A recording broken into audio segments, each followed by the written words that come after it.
শিক্ষার্থী বন্ধুরা, আজকের পর্বে সবাইকে স্বাগত। আজকে আমি তোমাদের গণিত বইয়ের নবম অধ্যায় ত্রিকোণমিতিক অনুপাত অনুশীলনী 9.1। তো শিক্ষার্থী বন্ধুরা, এই 9.1-এর সমস্যাগুলো আমি পর্ব ভিত্তিক আলোচনা করে যাচ্ছি। তো সেই ধারাবাহিকতায় আজকে আমি 12, 13 এবং 14 এই তিনটি সমস্যা নিয়ে আলোচনা করব। শুরুতেই 12 নম্বর সমস্যা।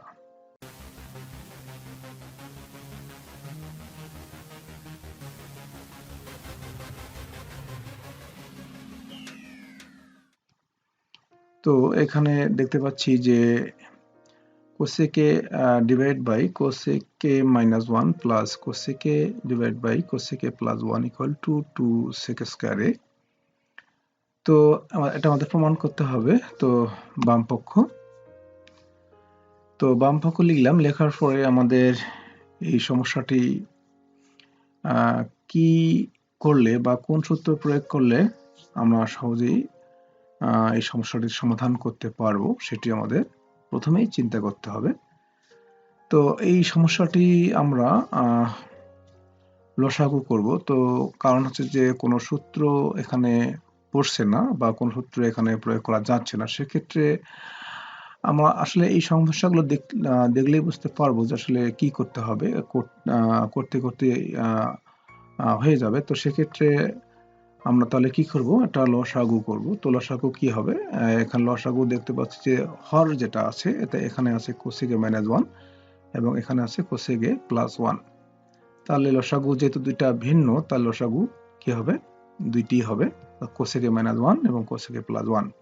তাহলে লসাগু cosec a plus 1 এবং cosec a minus 1 যদি হয়, তাহলে প্রথমে আমরা কি করি, এই যে এটা হর যেটা আছে এটা দিয়ে এটাকে আমরা ভাগ করব। তাহলে যদি ভাগ করি তাহলে কি থাকে, ভাগ করার অর্থ হচ্ছে যে এটা এবং এটা কাটা যাবে, থাকবে cosec a plus 1। এই cosec a plus 1 দিয়ে আমরা এই cosec a গুণ করব। তাহলে cosec a into cosec a plus 1। তারপরে এই প্লাসটা কিন্তু এখানে লিখতে হবে, অর্থাৎ এই চিহ্নটাই কিন্তু এখানে বসে। এরপরে এই cosec a plus 1 দিয়ে আমরা এই পুরোটা যেটা লসাগু নিয়েছি সেটাকে ভাগ করব। ভাগ করব মানে হচ্ছে যে এটা এবং এটা কাটা যাবে, তার মানে cosec a minus 1 থাকবে। এই cosec a minus 1 কে আবার এই cosec a দিয়ে গুণ করতে হবে, তার মানে cosec a into cosec a minus 1। তো এখানে আরেকটি বিষয়ে যারা সহজেই অঙ্কগুলো বুঝতে পারে না, তো এক কথায় আমরা এই যে cosec a এবং cosec a plus 1 এটা দিয়ে এটাকে গুণ করব এবং cosec a দিয়ে cosec a minus 1 কে গুণ করব। তো যাই হোক, গুণ আমাদের হয়ে গেছে, এখানে গুণ করেছি আমরা। তো এখন পরের লাইনে আমরা নিচে যেটা আছে সেটা লিখতে হবে, cosec a plus 1 into cosec a minus 1। এবং এটা কিন্তু আমরা এই লাইনে গুণ করিনি, গুণ অবস্থায় রেখে দিয়েছি। এখন আমরা এখানে গুণ করেছি, অর্থাৎ cosec a দিয়ে আমরা এই cosec a কে গুণ করলে cosec a স্কয়ার হবে। আমরা জানি যে একই জাতীয় দুইটি জিনিস গুণ করলে বর্গ হয়, সেক্ষেত্রে এখানে cosec a স্কয়ার হবে। প্লাস এই প্লাস চিহ্ন কিন্তু এই প্লাস চিহ্ন, তারপরে এই cosec a দিয়ে আমরা এই 1 কে গুণ করব। তো cosec a দিয়ে 1 কে গুণ করলে cosec a হবে, কারণ কোনো কিছু দিয়ে 1 কে গুণ করলে সেটাই হয়। তারপরে হচ্ছে প্লাস প্লাস, তারপরে এখানে একইভাবে আমরা এই cosec a দিয়ে এটাকে গুণ করব। তো প্রথমে cosec a দিয়ে cosec a কে গুণ করলে cosec a স্কয়ার হয় আগের মতো করে। তারপর এই মাইনাস চিহ্নটা এখানে লিখতে হবে, তারপরে এই cosec a দিয়ে 1 কে গুণ করলে cosec a হয়। তো এখানে দেখতে পাচ্ছি যে এখানে cosec a plus cosec a এবং এখানে মাইনাস cosec a কাটা যাবে, যেহেতু একই এবং বিপরীত চিহ্নযুক্ত। এরপরে লাইনে আমরা লিখব, এখানে উপরে দেখতে পাচ্ছি যে cosec a স্কয়ারে, অর্থাৎ কাটাকাটির পর থাকতেছে এখানে cosec a স্কয়ারে, এখানে cosec a স্কয়ারে, তাহলে 2 cosec a স্কয়ারে হবে। এবং নিচে এখানে তোমরা দেখতে পাচ্ছ যে cosec a plus 1 into cosec a minus 1 আছে।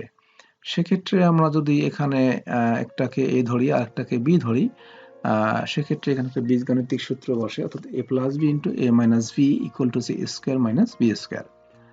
তো এখানে সেটাই হয়েছে। তো এখানে cosec a plus 1 into cosec a minus 1 equal to হচ্ছে cosec a square a minus 1 square, অর্থাৎ a square minus b square. তো আমরা cosec এর উপর স্কয়ার দিয়েছি, cosec a square a minus 1 square, 1 এর উপর স্কয়ার মানে হচ্ছে 1 ওকে 1, এর কারণে কিন্তু আমরা 1 স্কয়ারটা লিখিনি, অর্থাৎ 1 এর উপরে স্কয়ার হলে সেটা ডাইরেক্ট আমরা 1ই লিখব, 1 ওকে 1। তো এখন আমরা নিচে যেটা আছে সেখানে আমরা সূত্র বসাবো, অর্থাৎ কোসেক স্কয়ার এ মাইনাস 1 ইকুয়াল হচ্ছে কট স্কয়ার। হ্যাঁ, এটা আমরা জানি, অর্থাৎ এই যে কোসেক স্কয়ার এ যেটা আছে, যে কোসেক স্কয়ার এ মাইনাস 1 ইকুয়াল হচ্ছে কট স্কয়ার, আর উপরে যেটা আছে 2 কোসেক স্কয়ার এ, সেটা লিখতে হবে। লেখার পর এখন আমরা এই যে এটাকে আমরা এভাবে লিখবো, অর্থাৎ টু কোসেক স্কয়ারটাকে আমরা এখানে সামনে লিখবো ইনটু দিয়ে 1 বাই কট স্কয়ার।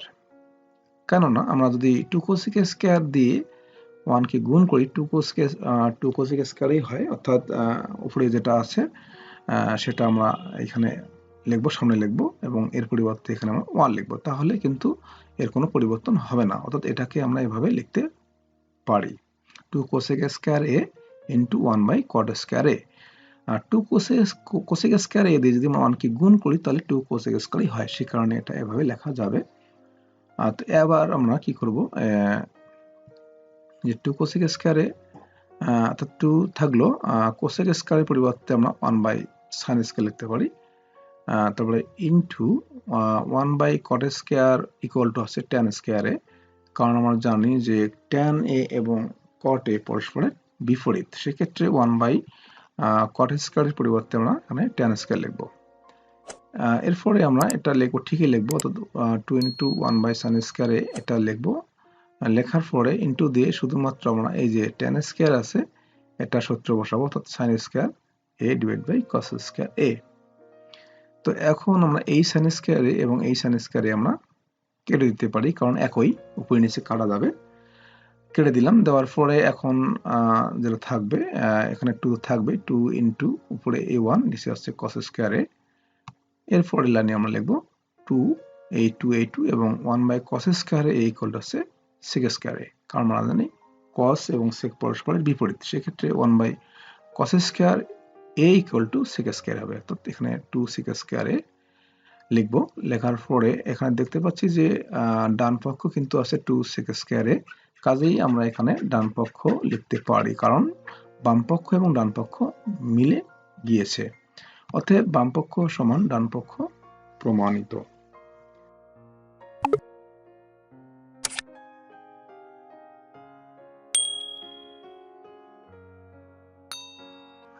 তো শিক্ষার্থী বন্ধুরা, এখন আমরা 13 নম্বর যে সমস্যাটি আছে সেটা করব।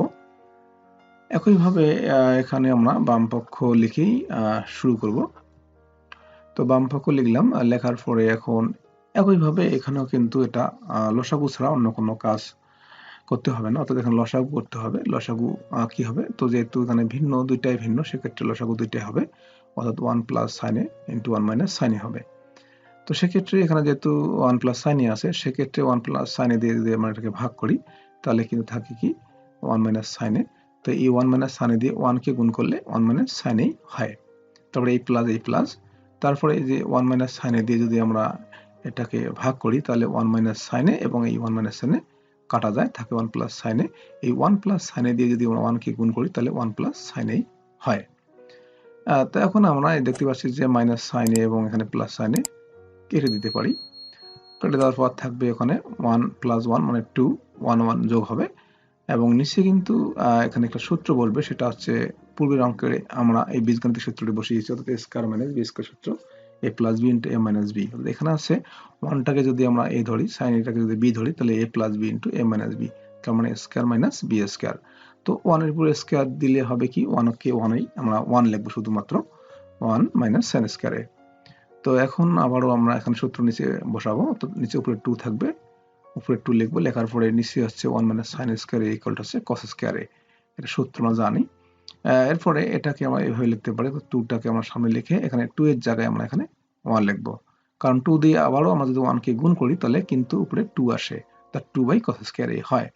যাই হোক, এভাবে লিখতে পারবো আমরা। তো তারপরে 2 লেখার পরে 1 by cos square a equal to হচ্ছে সেক স্কয়ার, এটা সূত্র। তো ডান পক্ষ কিন্তু 2 সেক স্কয়ার এ আছে, অতএব ডান পক্ষ লিখবো এখানে। লেখার পর প্রমাণ হয়েছে, অতএব বাম পক্ষ সমান ডান পক্ষ প্রমাণিত।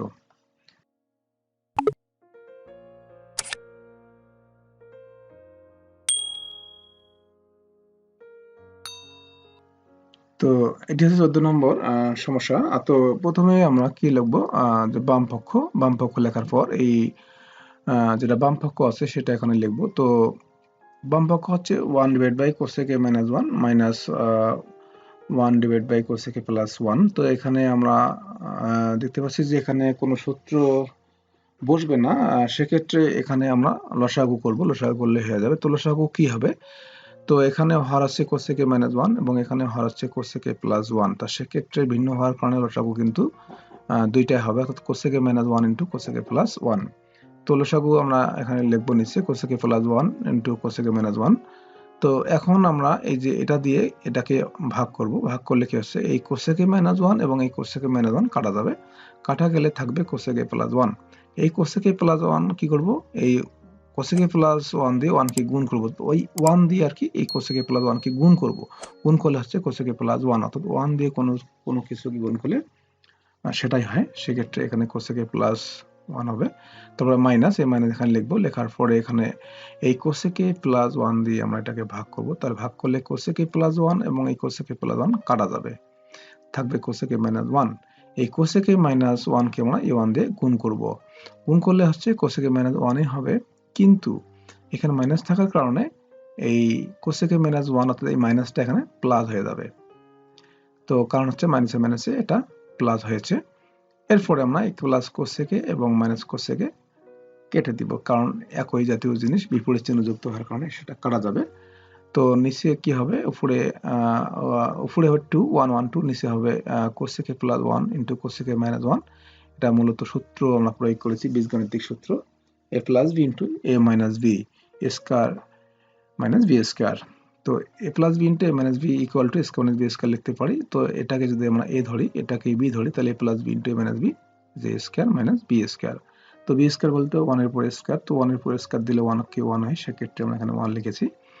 এরপরে আমরা উপরে 2 লিখবো, লেখার পরে এখানে cosec square a minus 1 equal হচ্ছে cot স্কয়ার, এটা একটা সূত্র। এরপরে আমরা এটাকে এভাবে লিখবো সাজে, অর্থাৎ 2 এটা লিখবো, এই 2টা এখানে লিখবো, 2 এর জায়গায় এখানে 1 লিখবো, তো 1 বাই cot স্কয়ার a।